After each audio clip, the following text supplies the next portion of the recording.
Overheard. Here's Brian. Well, hello there, young man, young woman, young person. It is another fine edition of Overheard, brought to you by the good folks at I don't have a sponsor. Didn't we talk about getting me a sponsor? I thought I was going to get a sponsor. Well, I want one.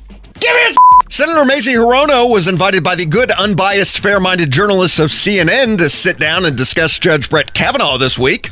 Ooh, pardon me, Supreme Court Justice Brett Kavanaugh. Ha!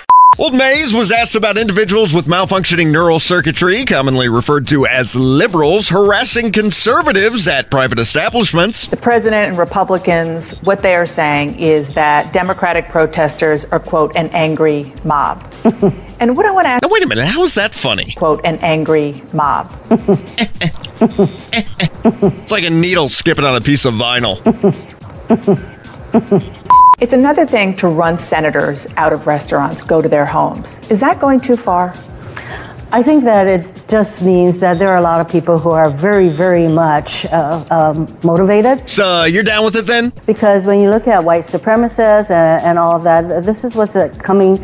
This is the kind of activism that occurs, and people make their own decisions. This is a United States senator advocating for the harassment of public officials while they're out dining with their families.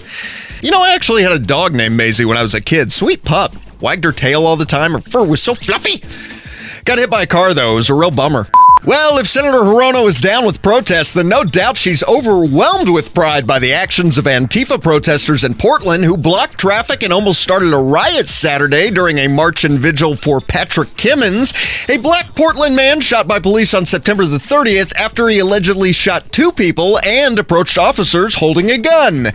So, you know, the police were clearly trigger-happy racists. Enjoy audio of protesters running down the street and chasing a white senior citizen to his car, then beating said car. Man,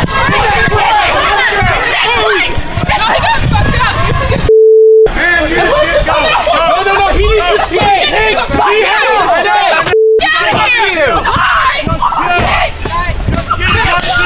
Get his license plate. Oh, get his license plate. Good. Yeah, they're probably just wanting to track down his address so they can send him a note of apology and a nice little fruit basket from Edible Arrangements. Hey, man, sorry about vandalizing your car and attempting to crush your skull with a bat. I just got caught up in the moment. You know, I do that, you know? Same thing happens to me whenever I watch that final fight in Rocky IV. Fortunately, you know, me personally, I drive a Jeep, so if I ever encounter a group of rabid protesters here in Indianapolis, all I have to do is simply place the car in drive and crunch, crunch, crunch. Ooh, $1 million idea. You know, we have washer fluid in our cars with those little spouts that point towards the windshields. Why can't we also have pepper spray reservoirs with nozzles at the front and the back of the car? Seriously, I mean, why don't police cars have these for riot situations? And finally, a design lead at Google has slammed Republicans in an angry Twitter rant over the nomination of now Justice Brett Kavanaugh. Quote, "You are finished at GOP. You polished the final nail in your own coffins. You all to hell." He continued, quote, "I hope the last images burned into your slimy, evil, treasonous retinas are millions of women laughing and clapping and celebrating as your souls descend into the flames," end quote. You know, I'm no expert on human behavior, but Dave seems semi to moderately pissed. Hey, I'm Brian Baker. Have a great... Nikki Haley's resigning? What the hell?